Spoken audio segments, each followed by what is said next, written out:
یہ ہمارے لیے بہت ہی امپورٹنٹ ہے.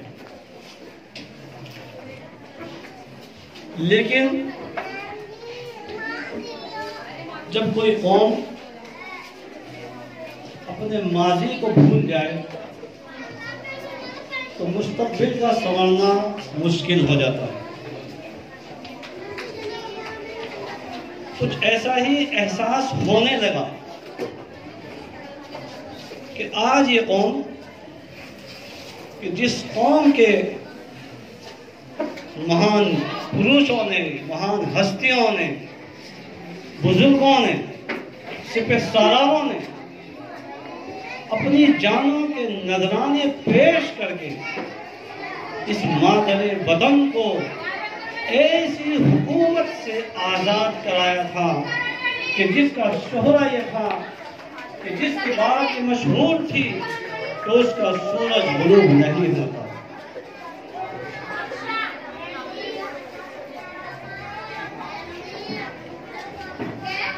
آزادی کے بعد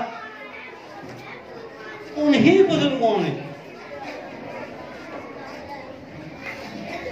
جب ملک کی تقسیم ہونے کی بات ہونے لگی انہیں فکر ہوئی کہ ہماری نسلیں،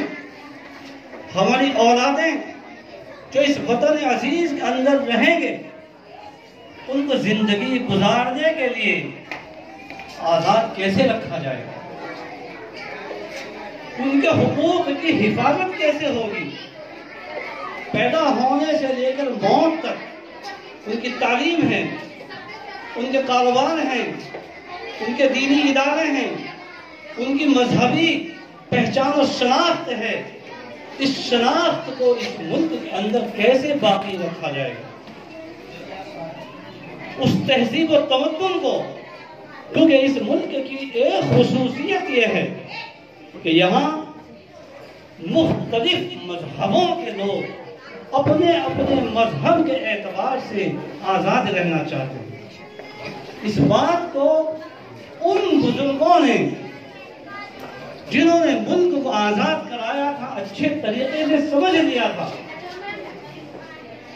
کہ یہاں کی عوام مذہب کے نام پر کسی طرح کا کوئی سمجھوتا نہیں کر سکتی. اس لیے اس ملک کو آزاد تو کرا دیا، اگر ملک کو ہم نے وہ سموِدھان، وہ قانون نہیں دیا کہ جس سموِدھان کے ذریعے سے، جس قانون کے راستے سے اس ملک کا ہر ایک ناگرک، ہر ایک باشندہ، یہاں کا ہر ایک رہنے والا مکمل طریقے سے اپنے آپ کو فری محسوس نہ کرے، آزاد محسوس نہ کرے، تو ملک کے اندر ہنسا بڑھے گی، جھگڑے ہوں گے، مار کاٹ ہوگی اور یہ ملک خانہ جنگی کا شکار ہو جائے گا.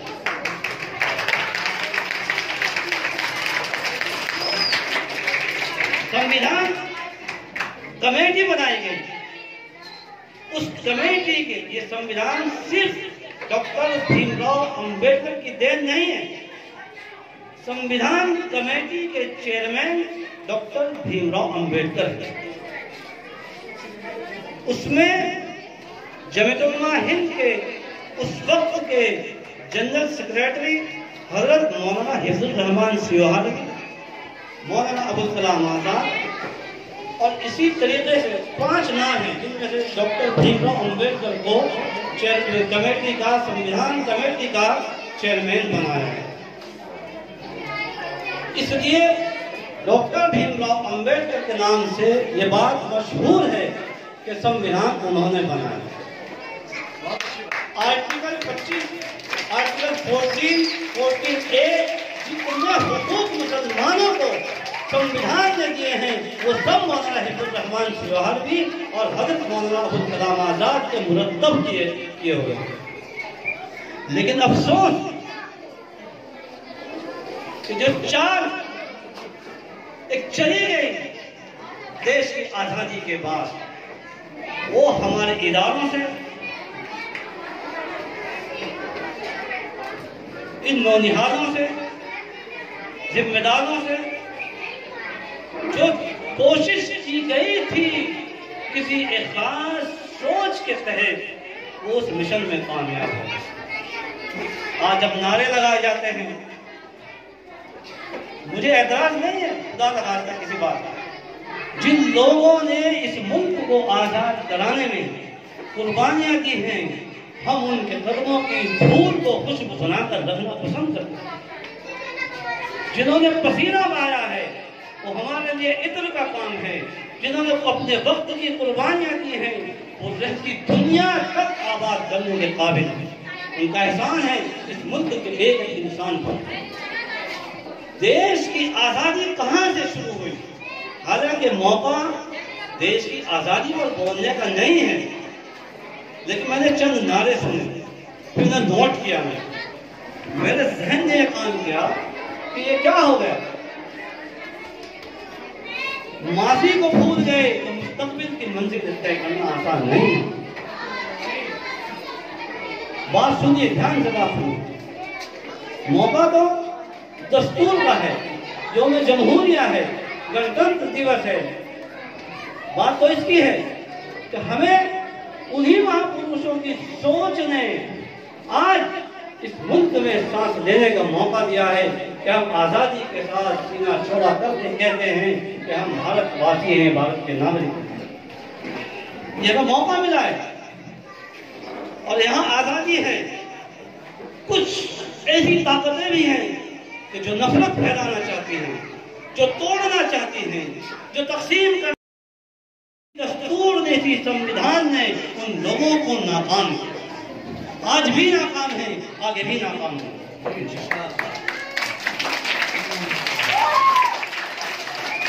یہ وطن ہمارا ہے،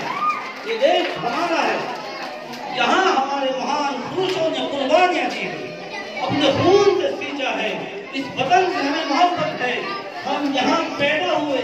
یہاں جوان ہوئے، یہاں پلے، یہاں بڑھے اور اسی مٹی میں ہمیں ملنا ہے، اس سے ہمیں محبت ہے۔ اور ہم اس ملک کی امن و سلامتی کے لیے، اس ملک کے وقار کے لیے، اس ملک کی ترقی کے لیے، اس ملک کو آگے لے جانے اور آگے بڑھانے کے لیے پھر سے اگر ہمیں اپنی جانوں کے نذرانے پیش کریں گے تو ہمیں کبھی اس میں کوئی تردد نہیں ہوگا، اور ہمیں کبھی کسی طرح کی کوئی ایسی سوچ نہیں ہوگی کہ ہمیں اس میں کوئی جھجک نہیں ہوگی۔ لیکن آپ کو، میری اس نسل کو یہ سمجھنا ضروری ہے کہ اس ملک پر ہمارا اتنا ہی حق ہے جتنا حق دوسرے لوگ اپنا یہاں ظاہر کرتے ہیں، کیونکہ ہم نے اپنے خون پسینے سے اس ملک کو سینچا ہے اور آج بھی سینچ رہے ہیں اور آگے بھی ایسے ہی سینچتے ہیں۔ مایوس ہونے کی ضرورت نہیں ہے، حکومتیں آنے اور جانے والی چیز ہے، آج کوئی اور ہے، کل کوئی اور ہوگا، لیکن ہمیں ملک کے وکاس اور اس کی ترقی کے لیے اور اپنے تعلیمی اداروں کو قیام کے لیے، ان کے فروغ کے لیے، ان کو آگے بڑھانے کے لیے یہ قافلہ چلتا رہے گا، یہ سلسلہ چلتا رہے گا اور بڑھتا رہے گا، پیچھے مڑ کر نہیں دیکھیں گے۔ تعلیم کے ساتھ ساتھ ضرورت ہے، یہ بات میری یہاں مینیجر صاحبہ، پرنسپل صاحب اور یہ اسٹاف معاف کیجیے گا، تعلیم کے ساتھ ساتھ آج ضرورت ہے ہماری قوم کے بچوں کو ذہنی تربیت۔ اگر ان کی ذہنی تربیت نہیں ہے تو یہ کہیں نہ کہیں الجھیں گے، کہیں نہ کہیں مار کھائیں گے۔ کہ مار کھائیں گے کا مطلب یہ ایک دیسی بھاشا ہے، یہ کہیں نہ کہیں الجھیں گے اور حوصلہ شکنی کے شکار ہوں گے یا مایوس ہو جائیں گے، اور مایوس ہونے والے شخص کے لیے زمین پر کوئی جگہ نہیں ہوتی۔ اس لیے ان کو ذہنی طور پر ڈیولپ کرنا ہے ہر اعتبار سے، چاہے وہ جو پڑھائے وہ رہن سہن، صاف صفائی، معیار کی بلندی، جسمانی صحت، ذہنی تربیت، قلبی ورزش، ہر ایک اعتبار سے ان کو ڈیولپ کرنا۔ جس قوم کا معیار بلند ہوگا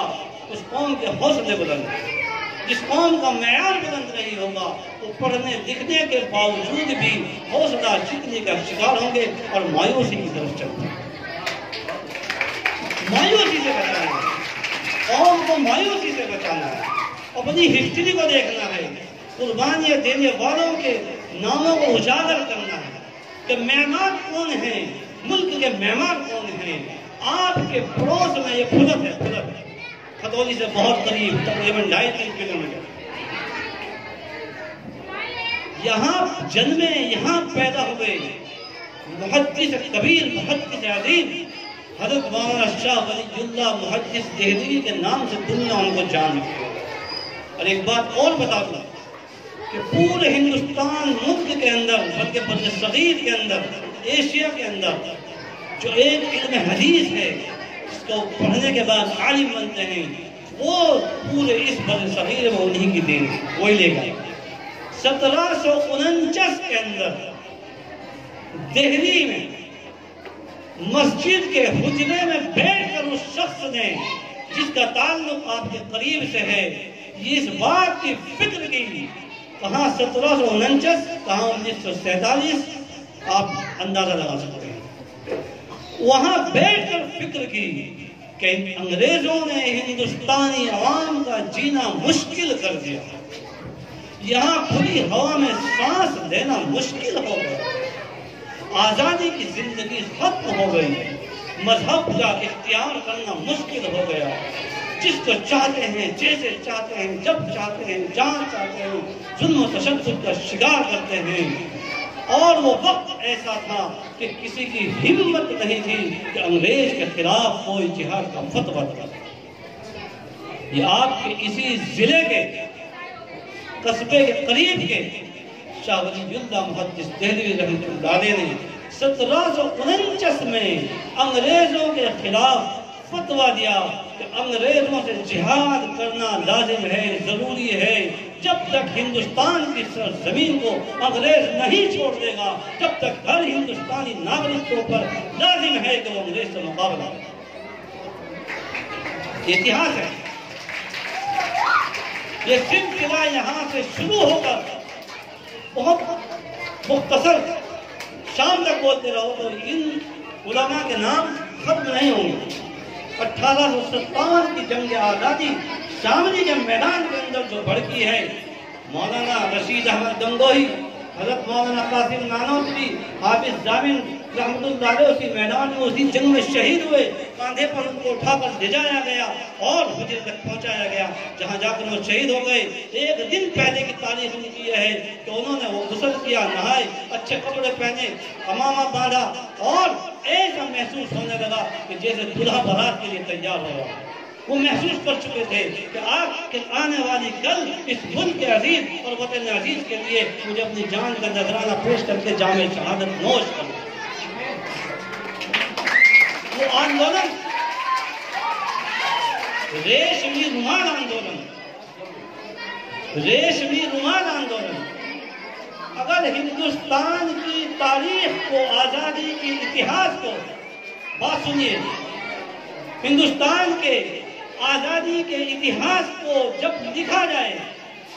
اور ریشمی آندولن، ریشمی رومال آندولن کا اس میں کہیں تذکرہ نہ ہو، ریشمی رومال آندولن کا اس میں کہیں نام نہ ہو، تو آپ یقین کر لینا کہ یہ تاریخ جھوٹی ہے، سچی نہیں ہے۔ ریشمی رومال آندولن کیا ہے؟ اس کے بانی کون ہیں، سرخیر کون ہیں؟ جب آزادی کے یودھا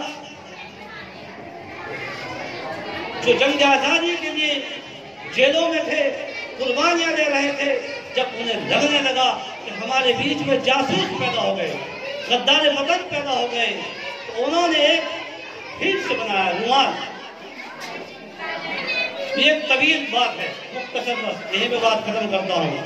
اس آندولن کا نام رکھا ریشمی رومال آندولن۔ دیوبند سے حضرت مولانا شیخ الہند مولانا محمود الحسن دیوبندی رحمۃ اللہ علیہ، یہ فوٹو آپ دیکھ رہے ہیں، حضرت مولانا حسین احمد مدنی، یہ ان کے استاد تھے، اور دیوبند کے جتنے علماء تھے ان میں سے اکثروں کے استاد تھے۔ وہ مالٹا کی جیل میں رہے، مالٹا کی جیل میں مولانا حسین احمد مدنی رہے، 9 سے 10 سال ملک کی آزادی کے لیے جیلوں میں رہے ہیں، اور مولانا محمود الحسن شیخ الہند جن کو کہا گیا، ان کا حال تو یہ تھا کہ انگریز ہر دن لوہے کی سلاخوں کو تپا کر ان کی کمر پر لگاتے تھے، یہاں تک کہ گوشت ختم ہو گیا تھا، اور انگریز کا زور اس بات پر تھا کہ یارو تم نے فتویٰ دیا ہے، کیونکہ ان کے فتوے کے اندر جان تھی، ان کے فتوے کی وجہ سے لوگ انگریزوں کے خلاف کھڑے ہو گئے تھے، یا تو تم اس فتوے کو واپس لے لو اور نہیں تو اسی طریقے سے تڑپ کے اس کال کوٹڑی میں تمہیں مرنا پڑے گا۔ وہ شیخ الہند دیوبندیت کے امام مولانا محمود الحسن رحمۃ اللہ علیہ، ان کا جواب یہ ہوا کرتا تھا کہ انگریز جتنا تیرے بازو کے اندر طاقت ہے تو اس کا استعمال کر، محمود الحسن آخری سانس تو لے سکتا ہے لیکن تمہارے خلاف فتوے کو واپس نہیں۔ اس ہسٹری پر غور کرنا ہوگا، ان نونہالوں کو، ان بچوں کو سمجھانا ہوگا۔ مہاتما گاندھی افریقہ میں گورے اور کالے کی جنگ لڑ رہے ہیں، ان کا سسٹم بہت اچھا تھا، یہ لڑائی جھگڑے تشدد کے خلاف تھے، یعنی اہنسا جسے ہم کہتے ہیں، یہ اس کے خلاف تھے۔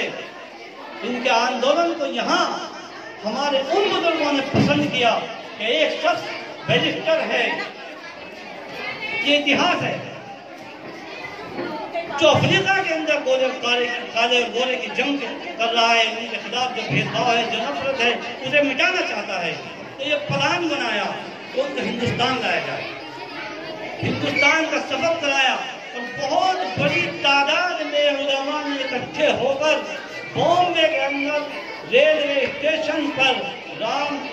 موہن داس کرم چند گاندھی کو علماء کرام نے اکٹھا ہو کر، یہ میں آج اسٹیج پہ کہہ رہا ہوں، یہ اتہاس اس کو ڈھونڈ دینا، موہن داس کرم چند گاندھی کو سب سے پہلے مہاتما گاندھی کا جو خطاب دیا ہے وہ ہندوستان کے علماء نے کیا، اتحاد ڈھونڈ گئے۔ اور پھر یہی جمعیت علماء ہند جو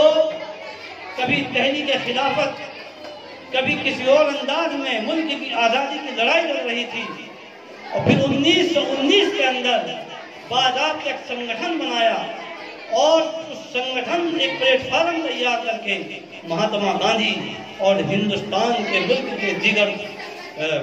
لوگوں کو اکٹھا کر کے ایک مشترکہ تحریرہ پلیٹ فارم تیار کیا گیا کہ ہندوستان کو اگر آزاد کرانا ہے تو یہاں کا ہر ایک ناگرک، چاہے وہ ہندو ہو، چاہے مسلمان ہو، چاہے سکھ ہو، چاہے عیسائی ہو، کوئی ہو، اگر وہ بھارتی ہے، ہندوستانی ہے، تو اسے ہندوستان کے لیے، اپنے وطن کے لیے جو جس طریقے سے ان انگریزوں نے قبضہ کر رکھا ہے، اس کے لیے اسے اپنی بھومکا نبھانی پڑے گی، ساتھ کھڑا ہونا پڑے گا، اور ہم مذہب کے نام پر نہ بیٹھے، فرقوں کے نام پر نہ بیٹھے، زبان اور بھاشا کے نام پر نہ بیٹھے، رنگ و نسل کے نام پر نہ بیٹھے۔ فی الحال ہمارا جھگڑا، ہماری لڑائی انگریز سے ہے، ہم سب مل کر ایک پلیٹ فارم بنا کر انگریزوں بھارت چھوڑو کا نعرہ دیں گے اور مکمل آزادی چاہیں گے، اور جب تک دیش آزاد نہیں ہوگا، جب تک ہم چین کی سانس نہیں لیں گے، جیلوں میں ڈالا جائے گا تو جیلوں میں جائیں گے، بھوکا رکھا جائے گا تو بھوکے رہیں گے، پیاسا رکھا جائے گا تو پیاسے رہیں گے، لیکن ہمت کے ساتھ انگریزوں کے خلاف جنگ کا اعلان ہے۔ یہ جنگ جب تک جاری رہے گی جب تک انگریز اس دیش کو نہیں چھوڑتے۔ لہذا وہ دن دیکھنے کو ملا تو 1947 کے اندر لاہور میں ایک بہت بڑا پروگرام تھا، مولانا حسین احمد مدنی جن کی سب سے پہلی تصویر ہے، انگریزوں نے اعلان کر دیا تھا کہ زندہ مردہ کہیں بھی ملے اور حسین احمد چاہیے۔ انہوں نے پہلے سے لاہور کے اندر ایک پروگرام طے کر رکھا تھا، لاکھوں کی بھیڑ تھی، کفن ہاتھ میں لے کر پہنچے، مشیروں نے، سمجھانے والوں نے، مشورہ دینے والوں نے حضرت مولانا حسین احمد مدنی رحمۃ اللہ علیہ کو روکنے کی کوشش کی، لیکن انہوں نے کہا کہ نہیں، آج اگر حسین احمد اپنی جان بچانے کی خاطر انگریزوں سے روپوش ہو گیا، چھپ گیا، تو کل آنے والی نسلیں معاف نہیں کریں گی، جو ہوگا ہوگا۔ اس کانفرنس کی، اس کانفرنس میں جانا ہے اور ترنگا پھیلانا ہے۔ مولانا حسین احمد مدنی رحمۃ اللہ علیہ، انگریزوں نے توپیں لگا رکھی تھی، ہتھیار لگا رکھے تھے کہ حسین احمد آئے گا تو گولی سے مار دیا جائے گا۔ یہی وہ مولانا حسین احمد مدنی تھے کہ جنہوں نے اسٹیج پر جا کر سب سے پہلے کفن لہرایا اور کہا یہ پھر بھی ہے بلبل چونچ میں گل، شہید ناز کی تربت کہاں ہے کہ جسے مرنے پر فخر ہو اس کی قبر نہیں بنائی جاتی۔ ہم تو موت کو ہاتھوں میں گھومتے ہیں اور سب سے پہلے ترنگا پیار جس بھارت کے جس راج دھوج کو ہم لہراتے ہیں، لاہور کے اس لاکھوں کی بھیڑ میں پھیلانے والے حسین احمد مدنی تھے۔ تو میں یہ گزارش کروں گا کہ یہ ساجی وراثت ہے، یہاں کی عوام نے ساجی وراثت ہندو، مسلم، سکھ، عیسائی، پارسی، پادری، بدھ، جین، آریہ سماجی سب نے مل کر ایک ساجھا کوشش کی تھی۔ ساجھا یہ ملک، ساجھا وراثت ہے، اتنا ہی حق تمہارا ہے جتنا حق کسی اور کا ہے۔ اس کو آپ کو یاد رکھ کے قدم بڑھانا ہے اور آگے بڑھنا ہے۔ دعا ہے کہ اللہ تعالیٰ اس ادارے کو، ادارے کے چلانے والوں کو، اسکول کو، اکیڈمی کو، مدرسے کو، ان بچوں کو، اسٹاف کو، سب کو ترقی دے اور آپ اس دیش کا نام بلند کریں، آگے بڑھیں۔ جے ہند، جے